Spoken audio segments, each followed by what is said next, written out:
She found him frozen upright in the saddle, a baby buttoned inside each side of his coat, too far gone to know he had stopped riding. The mare had brought him the last quarter-mile on her own, the way a tired animal will carry a man home when the man has run clean out of reasons to carry himself. By the time the horse stood blowing steam in the dooryard of the Doyle relay station, Caleb Stowe had crossed over into that gray country between sleeping and dying, where what keeps a man on this side of it is sometimes nothing more than what he refuses to set down. Before we ride out into this story of snow and second chances, of a man too stubborn to die, and a woman the whole territory had quietly decided to forget, do me one small thing. Tell me in the comments where you are watching from tonight, and whether it is warm there. Because the cold in this story is its own character, and I want to know how many fires are burning out there while you listen. It was the third week of February in 1889. And the storm that had been threatening the Bitterroot country for 2 days had finally come down out of Calder Pass like something with a grievance. Hannah Doyle had spent the afternoon doing what she always did when the wind started talking that way, bolting shutters, hauling wood, counting the chickens twice because the cold made her doubt her own count. She ran the station alone.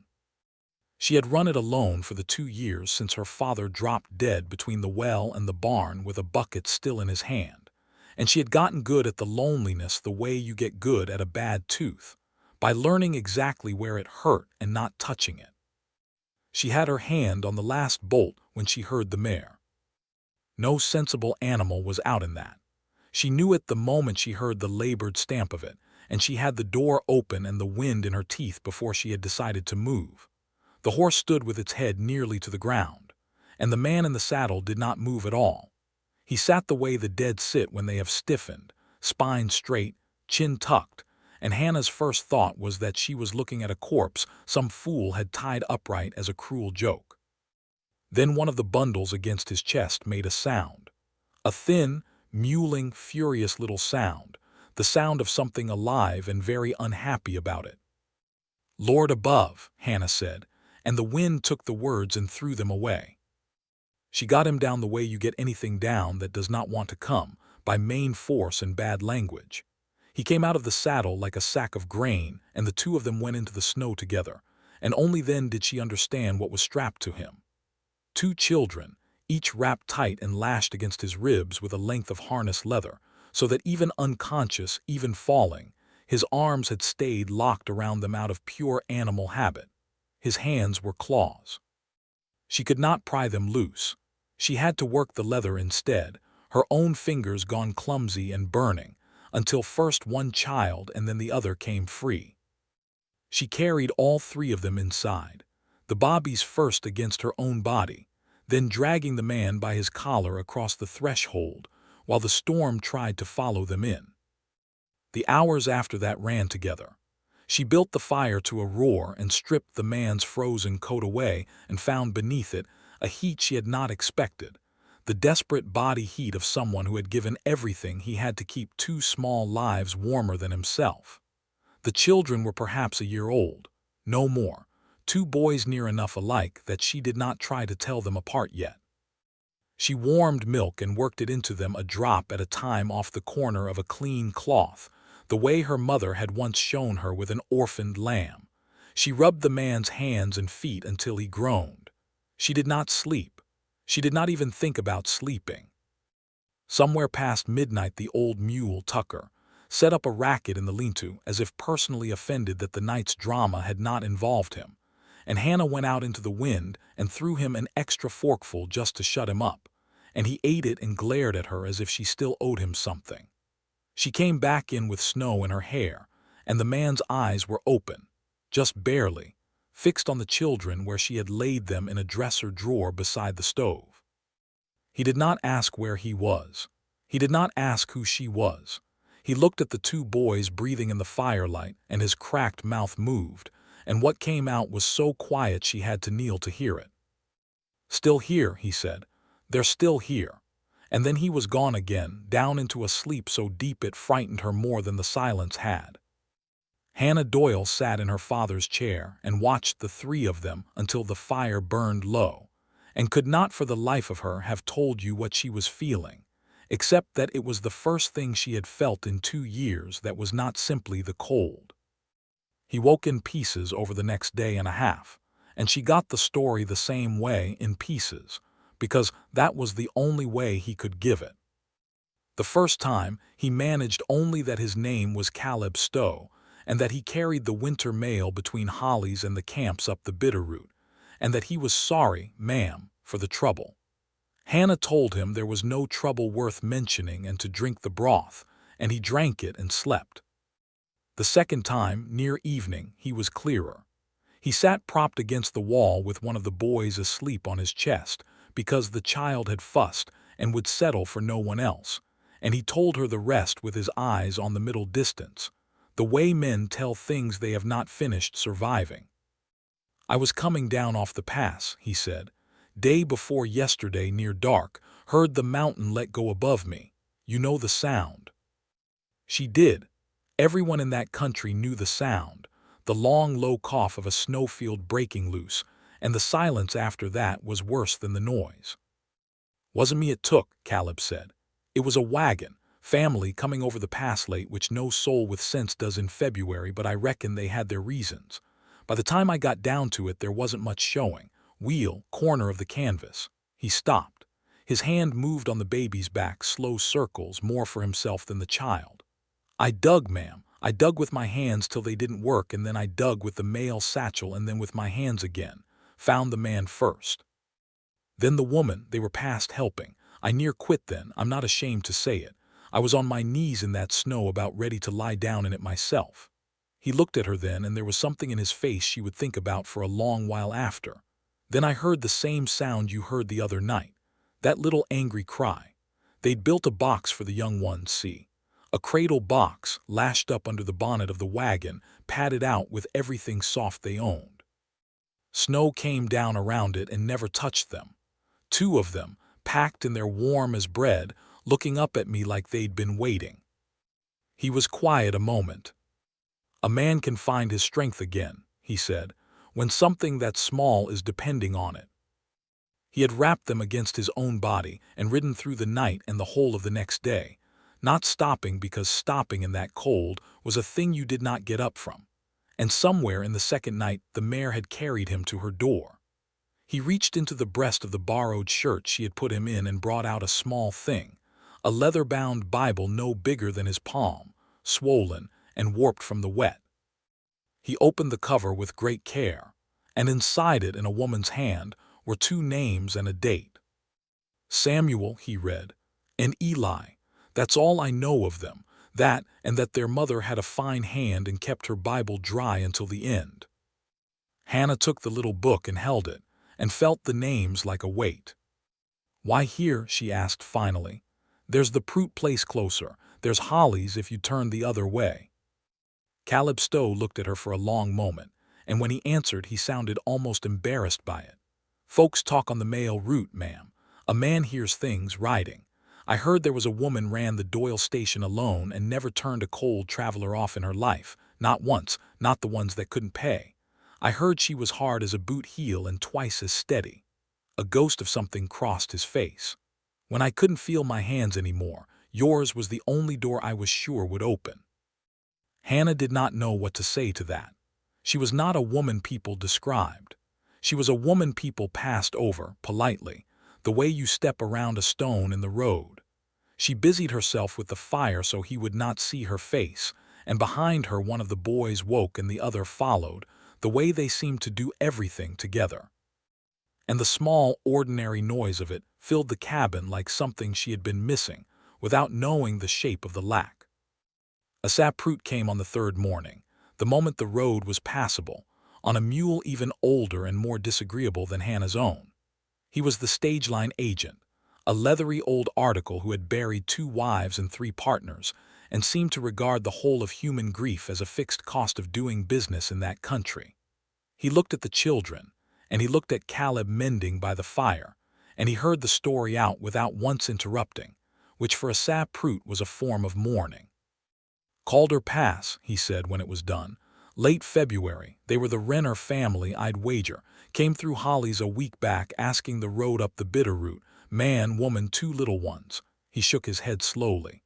I told him myself the pass was no place to be. He said he'd promised his wife's people they'd winter with kin. He was quiet. Reckon he kept half a promise. They've got people then, Hannah said, and was surprised at the cold drop in her own stomach when she said it. The woman's people, maybe. Asa rubbed his jaw. But there's the other side. Renner, that name's known. Old Cornelius Vane down in Denver, the mine man, his daughter married a Renner and there was trouble over it, and then there wasn't because the son came around to the old man's way of things. These boys'll be Vane blood, Hannah. Vane money when it comes to that. A man like Cornelius Vane does not lose track of his blood.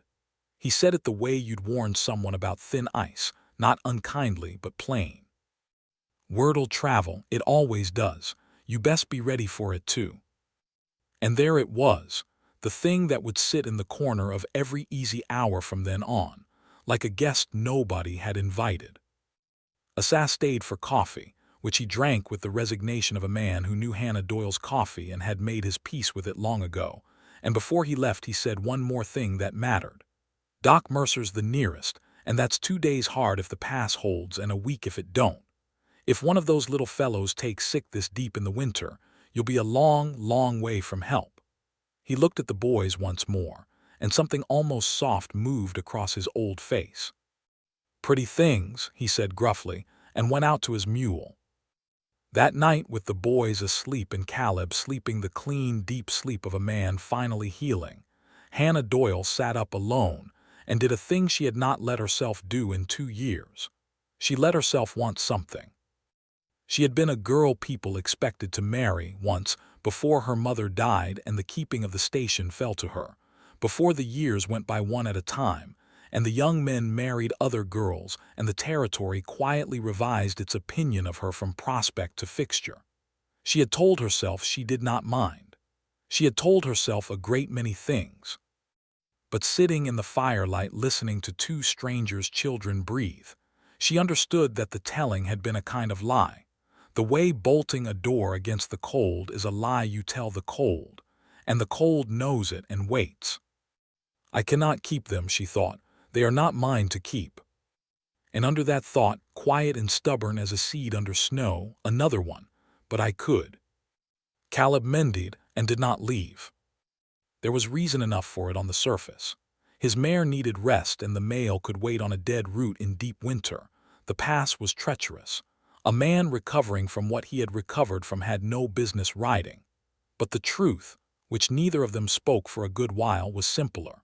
He stayed because the cabin had the 2 boys in it, and because it had Hannah Doyle in it, and because, for the first time in his drifting life, he had ridden somewhere he did not want to ride away from.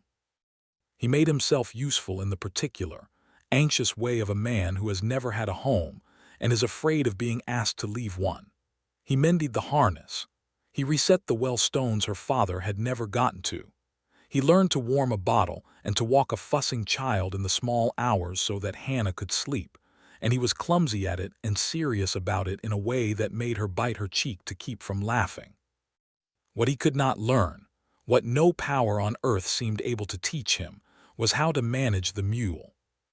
Tucker had decided about Caleb on the first day and never wavered. The mule would do anything Hannah asked, plant his feet against everything Caleb did. Caleb went to lead him to water and Tucker sat down. Tucker actually sat, like a dog in the snow, and looked at the man with an expression of vast contempt while Hannah laughed until she had to hold the doorframe.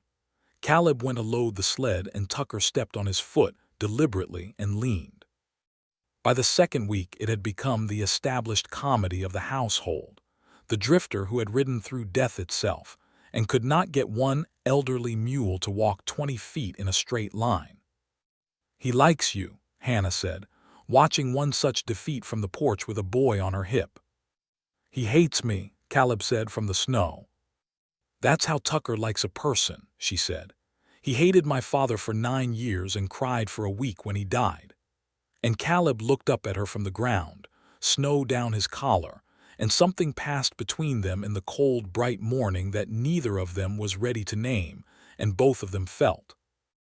It might have gone on that way, slow and sweet and unspoken, clear into spring. But the mountain was not finished with them. It came in the night in the worst week of the cold, when the snow had piled so high on the roof of the stockleen, to that the old beam at its center had been groaning for days. Hannah woke to the sound of it letting go, a long shuddering crack that brought her up out of bed with her heart in her throat, and Caleb was already moving, already pulling on his boots. "The animals," he said, and was gone into the dark. She came out behind him with the lantern to a scene from a bad dream, the lean-to roof sagging in the middle like a broken back, snow pouring through, the mare screaming and Tucker braying, and the two of them, man and woman, hauling terrified animals out into the open by their halters while the structure came down behind them board by board. The mare bolted clear. The chickens she gave up for lost and found later, absurdly, roosting in the smokehouse. And Tucker, the wretched, beloved, impossible mule, would not move, planted in his stall with his eyes rolled white, and the beam above him bowing lower with every passing second. "Leave him," Hannah cried, because she could do the arithmetic of it, an old mule against a man's life, and she knew which way the sum came out. Caleb did not leave him.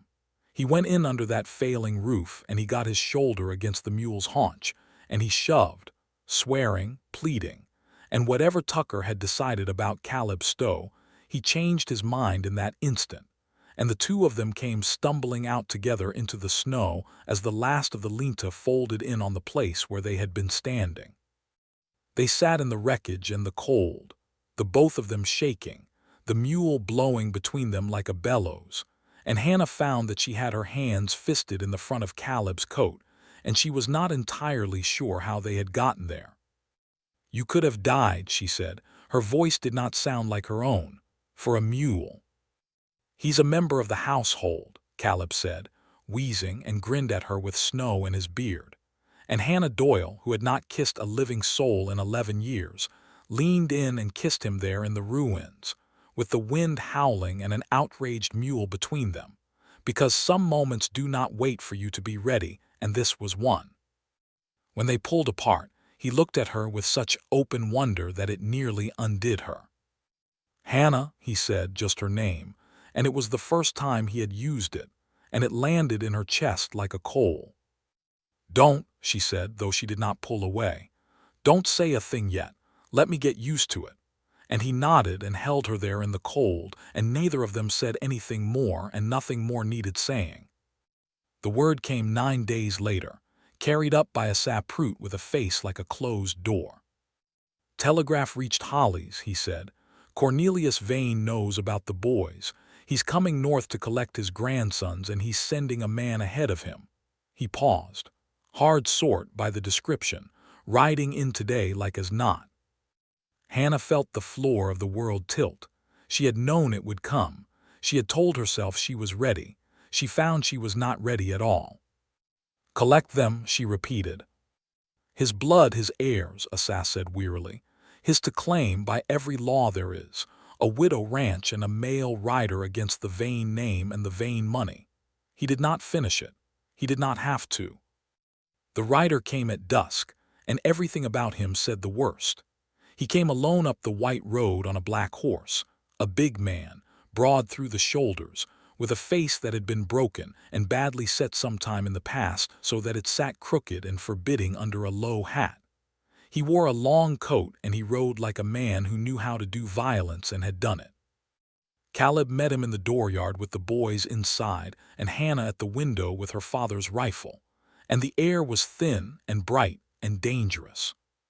"You'll be Stowe," the big man said. His voice was a low rasp, ruined like his face. "And the woman's inside with the children." "They're not for taking," Caleb said. The big man swung down off his horse, slow, and Hannah's finger found the trigger, and the man saw her at the window and went very still, and then he did a thing that stopped the whole terrible moment in its tracks. He took off his hat. "My name is Gideon Vane," he said. "Those boys are my brother's sons. Will Renner was my brother by everything but the name he took to spite our father." He stood bareheaded in the snow, and now that the hat was off, Hannah could see that the crooked, frightening face was wet. "I didn't ride ahead to take them. I rode ahead of the old man to make sure nobody took them anywhere they shouldn't go." It came out slow, the way the true things in this story always came out slow. Cornelius Vane had 2 sons, Gideon and William. William had married against the old man's wishes and taken his wife's name and gone north, and the old man had carved him out of the family like a rotten place out of an apple. Then years later, when the grandsons came, had decided he wanted the bloodline back after all, on his terms, the only terms Cornelius Vane had ever offered anyone. Gideon had stayed the obedient son, the useful son, the son who broke men's leases and frightened debtors and hated every hour of it. "He doesn't want those boys," Gideon said. "He wants Vane heirs. He wants somebody to leave the mines to so the name don't die when he does. He'll raise them in a big cold house full of servants paid to mind them, and he'll make them into versions of himself, and will." His voice cracked clean across. "Will would rather have buried them in that pass himself than that. I knew it the second I heard, so I rode ahead." He looked at Caleb and then passed him to the window to Hannah. "I had to see what kind of folks had them first, before I decided what I'd do." Hannah came out onto the porch with the rifle lowered and a child on her arm, the one called Eli, who at that moment reached out one fat starfish hand toward the enormous frightening stranger as if he knew, the way the very young sometimes seem to know, who was safe. Gideon Vane looked at his brother's son reaching for him, and the hard man came apart standing up. "He's got Will's hands," he said. "Will had hands just like that." And he did not try to take the child, only stood there with the snow coming down on his bare head, and Hannah understood that whatever fight was coming, it would not be against this man. It would be alongside him. "You'd best come in out of the cold, Mr. Vane," she said. "I'll warn you the coffee's poor."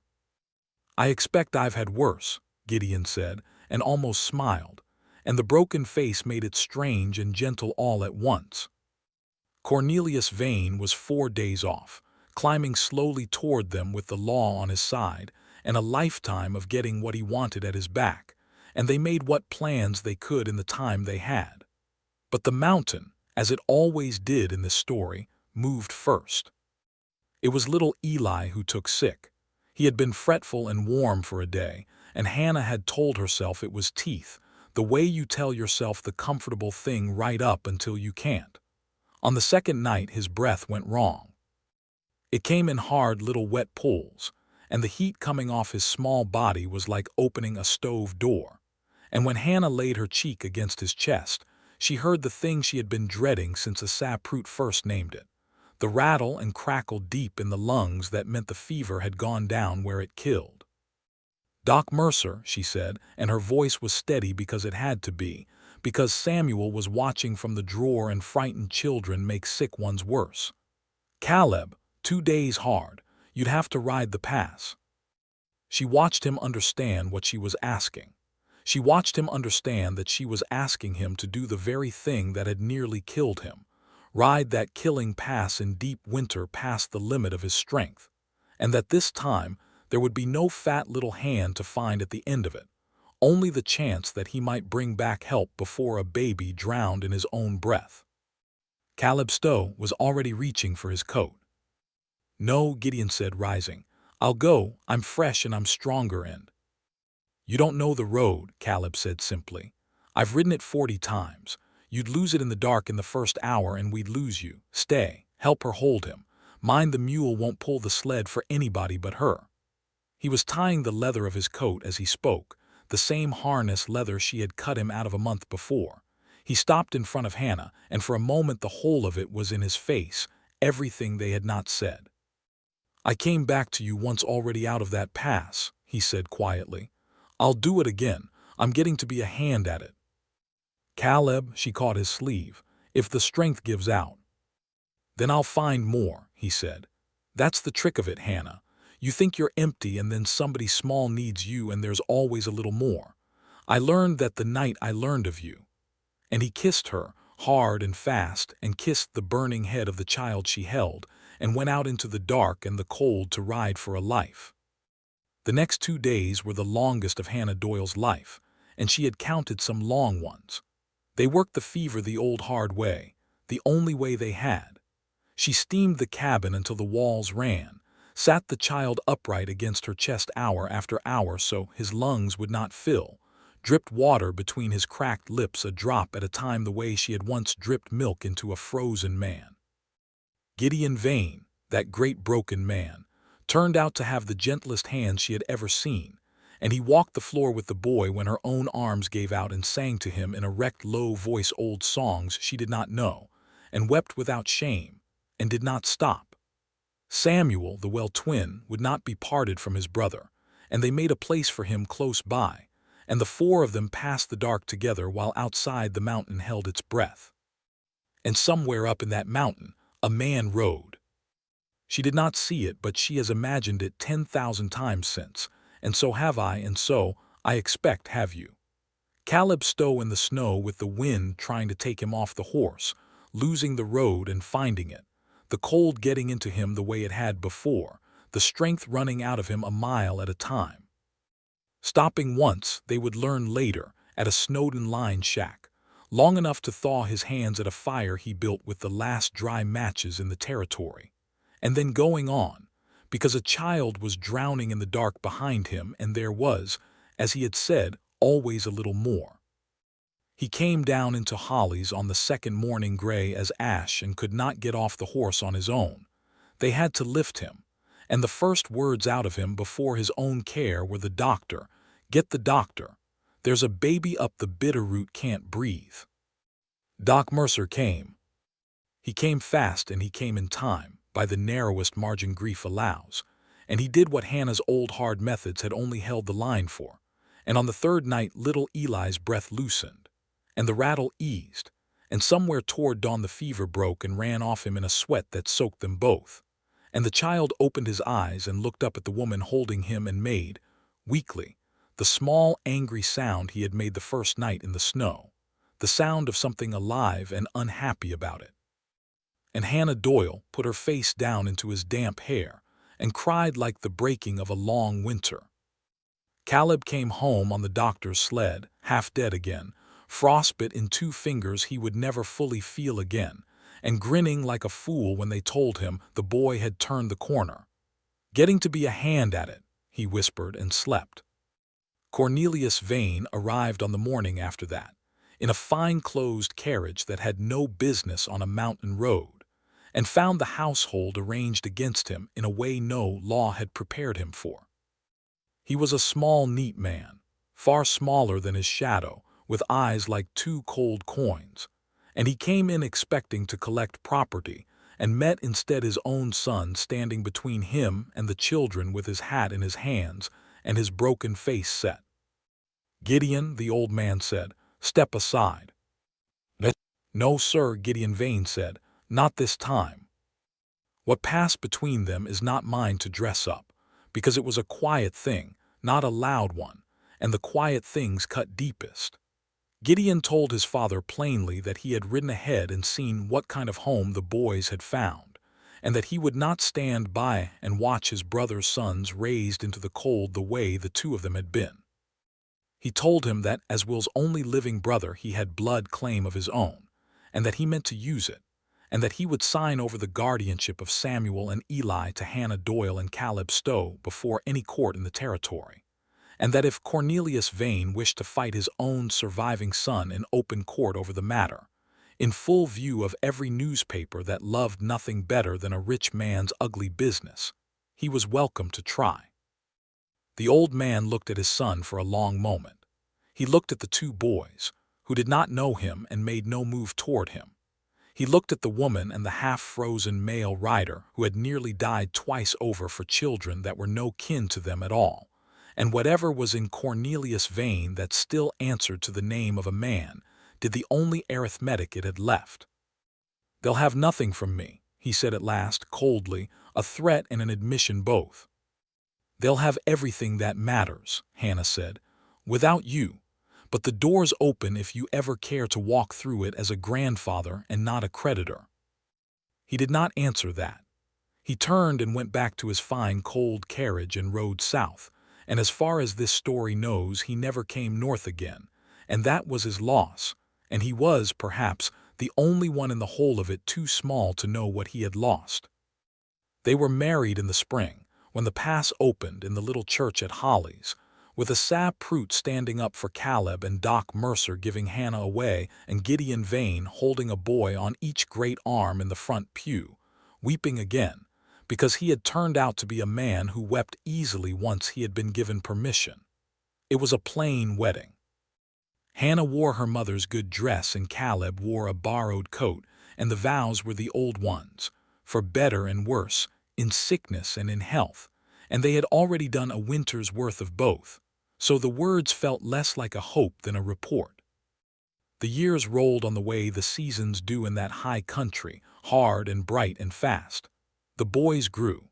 They grew strong and brown and loud, Samuel steady and watchful, Eli quick and reckless, the two of them inseparable as they had been in the snow. They learned to ride and to read and to do their figures from a teacher Hannah brought up the road, and when they were old enough they learned, gently and truthfully, the story of the pass and the box their first mother had built, and the man who had dug them out of the white with his bare hands. They kept the little warped Bible with their names in it on the mantel, and on the cold nights they made Caleb tell it again, the ride and the cradle box and the door that opened, and he told it the same way every time, which is how you know a man is telling the truth.